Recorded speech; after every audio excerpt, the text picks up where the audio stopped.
سورہ بقرہ آیت نمبر 148 دوسرا پارہ اور اس کا دوسرا رکوع شروع ہو گئے. آیت نمبر 148. اعوذ باللہ من الشیطان الرجیم بسم اللہ الرحمن الرحیم وَلِكُلٍّ وِجْهَةٌ هُوَ مُوَلِّيهَا فَاسْتَبِقُوا الْخَيْرَاتِ أَيْنَمَا تَكُونُوا يَأْتِ بِكُمُ اللَّهُ جَمِيعًا إِنَّ اللَّهَ عَلَى كُلِّ شَيْءٍ قَدِيرٌ. وَمِنْ حَيْثُ خَرَجْتَ فَوَلِّ وَجْهَكَ شَطْرَ الْمَسْجِدِ الْحَرَامِ وَإِنَّهُ لَلْحَقُّ مِنْ رَبِّكَ وَمَا اللَّهُ بِغَافِلٍ عَمَّا تَعْمَلُونَ. صدق اللہ العظیم. وَلِكُلٍّ وِجْهَةٌ اور ہر کسی کے لیے ایک جانب ہے. ہوا مولیہا وہ اس طرف منہ کرتا ہے، یعنی ہر کسی کے لیے ایک رخ ہے جس طرف وہ منہ کرتا ہے، رخ کرتا ہے.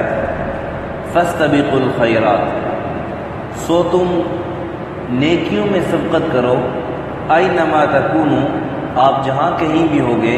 یأتی بکم اللہ جمیعا اللہ آپ سب کو اکٹھا کرے گا، اکٹھا لائے گا. ان اللہ علی کل شیء قدیر بے شک اللہ ہر چیز پر قدرت رکھنے والا ہے. وَمِنْ حَيْثُ خَرَجْتَ فَوَلِّ وَجْهَكَ شَطْرَ الْمَسْجِدِ الْحَرَامِ اور جس جگہ سے آپ نکلیں تو اپنا منہ، جس جگہ سے بھی آپ نکلیں تو آپ اپنا منہ مسجد حرام کی طرف کریں، یعنی بیت اللہ شریف. وَإِنَّهُ لَلْحَقُّ مِنْ رَبِّكَ اور بے شک یہی بات حق ہے آپ کے رب کی طرف سے. وَمَا اللَّهُ بِغَافِلٍ عَمَّا تَعْمَلُونَ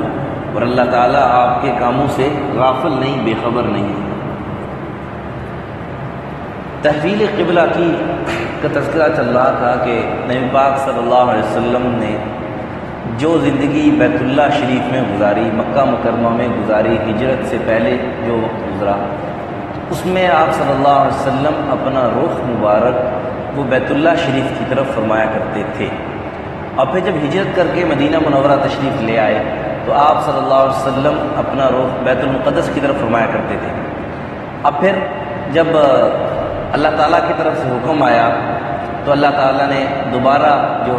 بیت اللہ شریف کی طرف رخ کرنے کا حکم دیا. یہ واقعہ کا ہے پس منظر. جہاں تک بات یہ ہے کہ نبی پاک صلی اللہ علیہ وسلم نے خانہ کعبہ میں یعنی مکہ مکرمہ میں بیت اللہ شریف کی طرف منہ کر کے نماز پڑھی ہے. اس کا تو تذکرہ صاف پتہ چلتا ہے کیونکہ مدینہ ہی میں تحویل قبلہ کا حکم آیا تھا، اور تحویل قبلہ تب ہی ہو سکتا ہے کہ جب آپ صلی اللہ علیہ وسلم بیت المقدس ہی کی طرف نماز پڑھ رہے ہوں اور حکم آیا کہ اب آپ بیت اللہ شریف کی طرف نماز پڑھیں. اس کے اندر تو کوئی شک کی بات نہیں کہ مدینہ منورہ میں نبی پاک صلی اللہ علیہ وسلم اول جو یہ بخاری شریف کی روایت بھی ہے کہ اول 16 یا 17 مہینے، بعض روایت میں 16 بعض روایت میں 17 مہینے آتے ہیں کہ آپ صلی اللہ علیہ وسلم بیت المقدس کی طرف منہ کر کے نماز پڑھتے رہے. بات جو یہ ہے کہ نبی پاک صلی اللہ علیہ وسلم آیا جو ہجرت سے پہلے آپ صلی اللہ علیہ وسلم نے مکہ مکرمہ میں جو وقت گزارا اس میں کس جہت پر نماز پڑھتے رہے؟ آیا بیت اللہ شریف کی طرف منہ کر کے نماز پڑھتے رہے یا بیت المقدس کی طرف منہ کر کے نماز پڑھتے رہے؟ تو اس میں جو مفسرین کرام ہیں ان کے مختلف اقوال ہیں. 3 قول ہیں. ایک قول یہ ہے کہ آپ صلی اللہ علیہ وسلم جب مدینہ منورہ تشریف لائے تو آپ صلی اللہ علیہ وسلم اپنی اجتہاد سے، اپنے رائے سے بیت المقدس کی طرف منہ کر کے نماز پڑھی آپ صلی اللہ علیہ وسلم نے. پھر مستقل حکم آ گیا، پھر آپ صلی اللہ علیہ وسلم جب مستقل حکم آ گیا قبلے کا تو یعنی شریعت محمدی کے قبلے کا تعین جو ہوا اس وقت پھر آپ صلی اللہ علیہ وسلم نے بیت اللہ شریف کی طرف منہ کر کے نماز پڑھی. اس سے پہلے شریعت محمدی صلی اللہ علیہ وسلم جو ملت ابراہیمی پر ہی تھی لیکن ان کا مستقل قبلے کا مستقل جو حکم ہے وہ یہ پہلا حکم تھا، مستقل جو حکم تھا جو قیامت تک چلنا. جو نبی پاک صلی اللہ علیہ وسلم نے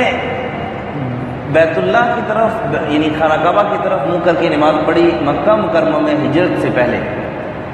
اس میں ایک قول یہ ہے کہ رکن یمانی کی طرف نبی پاک صلی اللہ علیہ وسلم کھڑے ہو کر یعنی اس جہت میں نماز پڑھتے تھے کہ رخ خانہ کعبہ کی طرف بھی ہو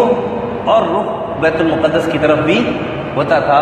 تو دونوں قبلے گویا ایک طرف سامنے آتے تھے، ایسی جہت میں کھڑے ہو کے نماز پڑھتے تھے۔ پھر جب آپ صلی اللہ علیہ وسلم تشریف لے آئے ہجرت کر کے، یعنی اس بات کا بھی تذکرہ موجود ہے، اور اس بات کی دلیل ہے وَمَا جَعَلْنَا الْقِبْلَةَ الَّتِي كُنْتَ عَلَيْهَا، اور نہیں مقرر کیا ہم نے وہ قبلہ جس پر آپ پہلے تھے۔ تحویل قبلہ جب ہوا تو وہی قبلہ دیا جو پہلے جس پر آپ صلی اللہ علیہ وسلم نماز پڑھتے تھے، تو پہلے اس سے یہی بات ثابت ہو رہی ہے کہ نبی پاک صلی اللہ علیہ وسلم پہلے خانہ کعبہ ہی کی طرف منہ کر کے نماز پڑھتے تھے۔ پھر مدینہ منورہ میں مکہ مکرمہ میں جب نبی پاک صلی اللہ علیہ وسلم نے ہجرت سے پہلے وقت گزارا تو وہاں پر مشرکین مکہ بھی اپنے آپ کو ملت ابراہیمی ہی کا کہنے والے تھے کہ ہم ملت ابراہیمی ہی پر چلتے ہیں، اور ملت ابراہیمی کا قبلہ بیت اللہ شریف ہی تھا، خانہ کعبہ ہی تھا۔ اب یہ مدینہ منورہ میں پہلے 16-17 مہینے جو یہ کیوں قبلہ تبدیل کیا اور اس کا کیا واقعہ ہے، جیسے حضرت نے کل پوچھا تھا کہ اس کا کیا، جیسے یہ واقعہ موجود ہے احادیث میں تصریح بھی ہے کہ نبی پاک صلی اللہ علیہ وسلم بعض احادیث میں فجر کی نماز کا تذکرہ ہے، بعض میں ظہر کی، بعض میں عصر کی نماز کا تذکرہ ہے۔ زیادہ جو قوی بات معلوم ہوتی ہے وہ ظہر کی نماز کا تذکرہ ہے۔ باقی جو صحابہ کرام نمازوں کا تذکرہ کرتے ہیں کہ عصر میں تھا یا فجر میں تھا، وہ یوں تھا کہ بعض صحابہ نے نبی پاک صلی اللہ علیہ وسلم کو دیکھا، مثال کے طور پر ظہر کی نماز ان کے پیچھے پڑی اور دیکھا کہ قبلہ تبدیل ہو چکا ہے۔ اب یہ بات چونکہ میڈیا تو تھا نہیں اس وقت، فوراً بات سب تک پہنچ جاتی۔ اب یہ بات باقی صحابہ جو دور دراز علاقوں میں رہتے تھے ان تک کسی کے پاس جو عصر کے وقت پہنچی یہ بات، تو انہوں نے کہا کہ عصر کی نماز سے یہ حکم تبدیل ہوا۔ جن کے پاس پھر دوسرے دن دیر سے ذرا اور دیر سے بات پہنچی، فجر تک بات پہنچی، تو انہوں نے کہا جی کہ یہ فجر کے وقت تبدیل ہوا ہے، پڑھ لیتے۔ لیکن تبدیل کیوں کیا اور اس تبدیلی کا کیا واقعہ ہے؟ جیسے یہ واقعہ ہے کہ ظہر کی نماز پڑھ رہے تھے، اس کی تصریح موجود ہے، ظہر کی نماز پڑھ رہے تھے اور اللہ تعالیٰ کی طرف سے حکم نازل ہوا۔ تو ایک تو یہ بات اس بات پہ دلیل کرتی ہے وما جعلنا القبلۃ التي كنت عليها، کہ ہم نے وہی قبلہ مقرر کیا جس پر آپ تھے، الا لنعلم، یہ جو درمیان کا وقت گزرا ہے اس لیے دوبارہ یہ وہی قبلہ بنایا، اور یہ جو درمیان کا وقت یہ اس لیے کہ ہم جان لیں کہ کون آپ کی پیروی کرتا ہے، کہ اپنے جو ہے نا وہ دل کی مانتے ہیں یا آپ کی پیروی کرتے ہیں کہ آپ نے پہلے حکم دیا ادھر منہ کر کے نماز پڑھو، ہم نے ادھر منہ کر دی۔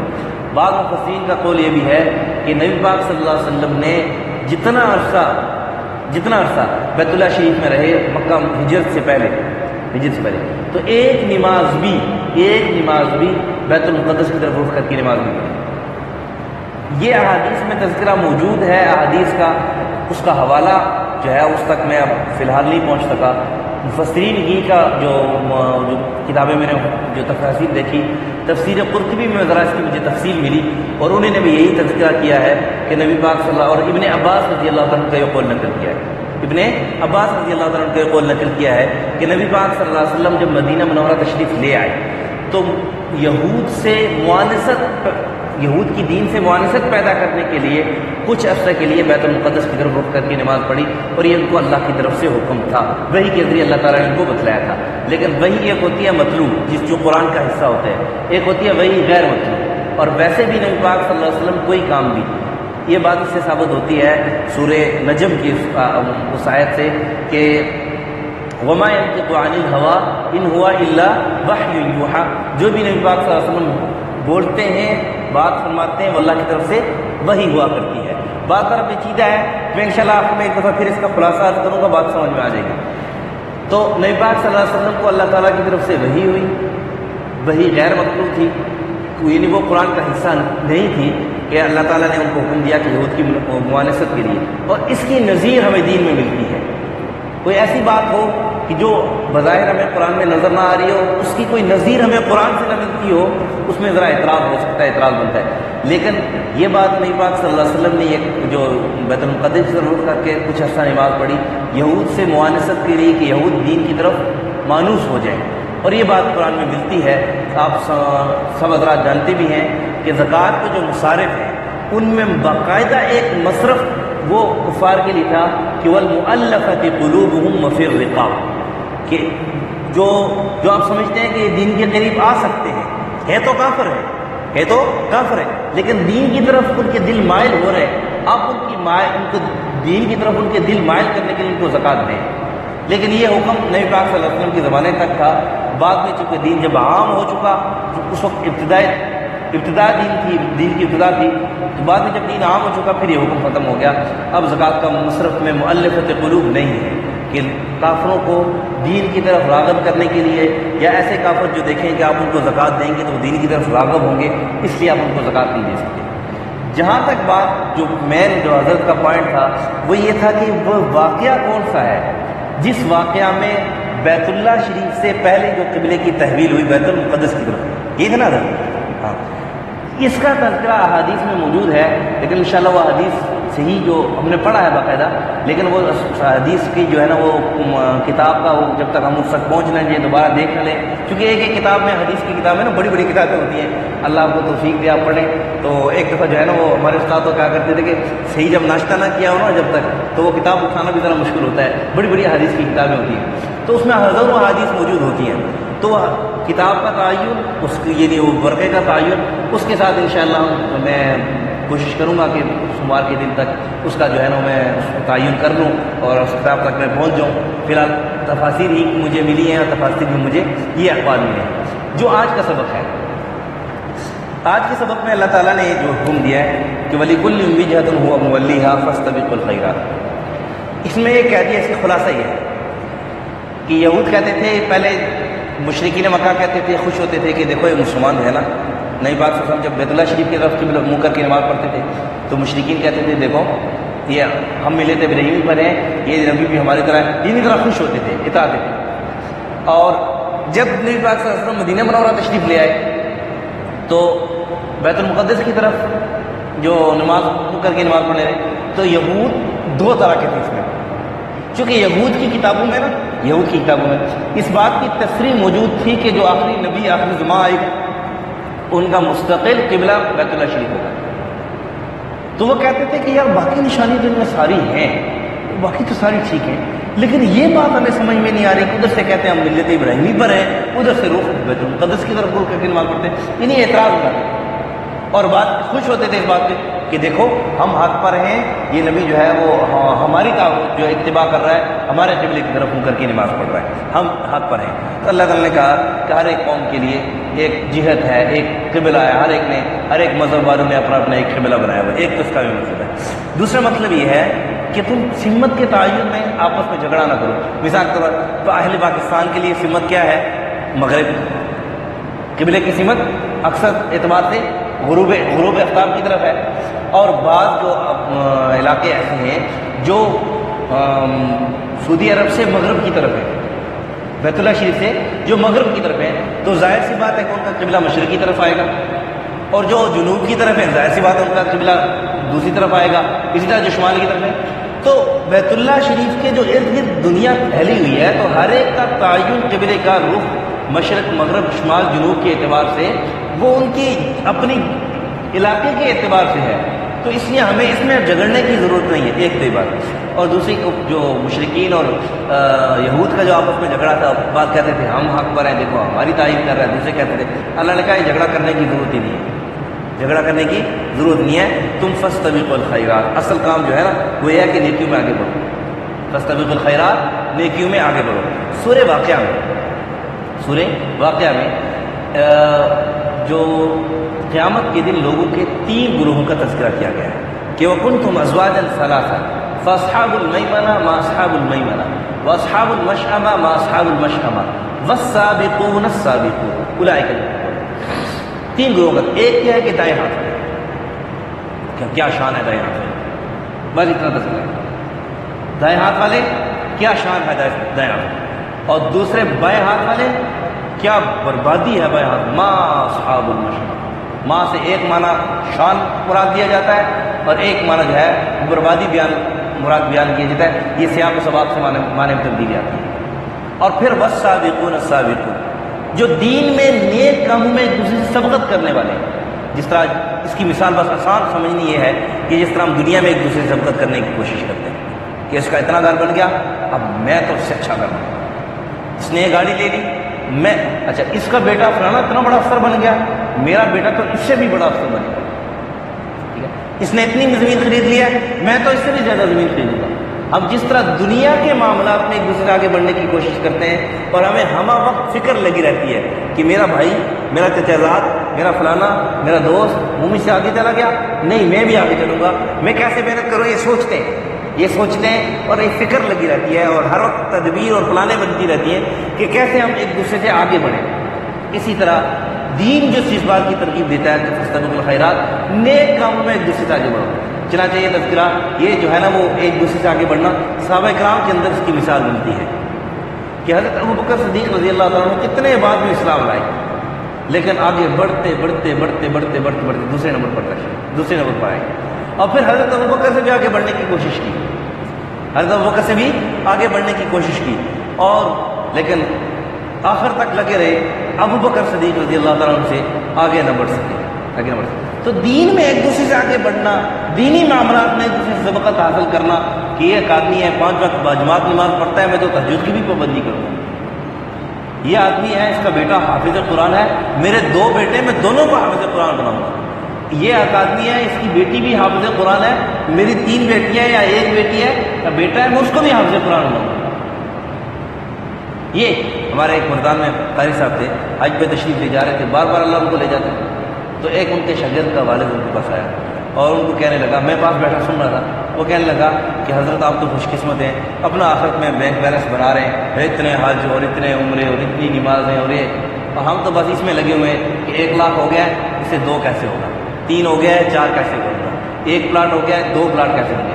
اس کی فکر مسلمان کو نہیں ہونی چاہیے. مسلمان کی فکر کا مرکز جو ہے وہ دین میں ایک دوسرے سے آگے بڑھنا ہونا چاہیے. یہ فقط فاستبقوا الخیرات. اور پھر کہا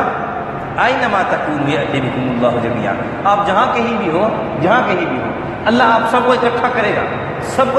گا. آپ سب اللہ کے پاس اکٹھے ہوں گے، سب اللہ کے پاس جائیں گے. اس لیے اس میں جھگڑنے کی ضرورت نہیں ہے. جو مشرق میں ہے، مغرب میں ہے، شمال میں ہے، جنوب میں ہے، جہاں کہیں بھی ہے، اگر اللہ کے حکم کے مطابق اپنی زندگی گزار رہا ہے تو اللہ اس کو اپنے پاس بلائے گا اور اپنے جو ہے وہ نعمت خانے میں، نعمت والی جگہ میں ان کو داخل کریں گے. اور جو نافرمان ہوں گے ان کا ٹھکانہ تو ظاہر سی بات ہے کہ اللہ کے عذاب والی جگہ میں ہوگا. اور پھر ان اللہ علی کل شیء قدیر، اللہ سب چیزوں پر قدرت رکھنے والا ہے. اور پھر اس کا آگے یہ تذکرہ ہے کہ اب جب حکم تبدیل ہو گیا، قبلے کا تعین شریعت محمدی صلی اللہ علیہ وسلم کا مستقل تعین ہو گیا، تو اب اس کے بعد پھر آپ جہاں کہیں بھی ہوں، ایون کہ آپ بیت المقدس میں بھی موجود ہوں، تو وہاں پر بھی پھر آپ بیت اللہ شریف ہی کی طرف منہ کر کے نماز پڑھیں گے. اب اس کے بعد کہیں اور رخ کرنے کی اجازت کہیں بھی نہیں ہے. جہاں آپ سفر میں ہوں، جہاں کہیں بھی ہوں، تو اب ہر حال میں رخ بیت اللہ شریف مسجد حرام ہی کی طرف کریں گے. یہ تھا عنایت کا مختصر خلاصہ. وَلِكُلٍّ وِجْهَةٌ هُوَ مُوَلِّيهَا، اور ہر کسی کے واسطے جانب ہے، یعنی وہ قبلے کو منہ کرتا ہے. فَاسْتَبِقُوا الْخَيْرَاتِ، سو تم نیکیوں میں سبقت کرو. اَيْنَمَا تَكُونُوا، جہاں کہیں بھی تم ہوگے. يَأْتِ بِكُمُ اللَّهُ، سب کو لے آئے گا اللہ جميعاً اکٹھا.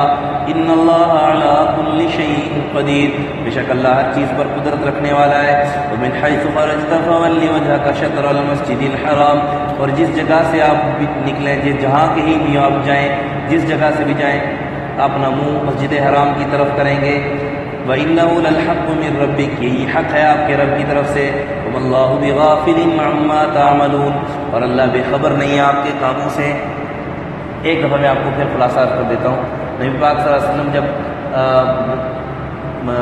بیت اللہ شریف میں تھے، مکہ مکرمہ میں تھے، تو اس وقت نبی پاک صلی اللہ علیہ وسلم جہت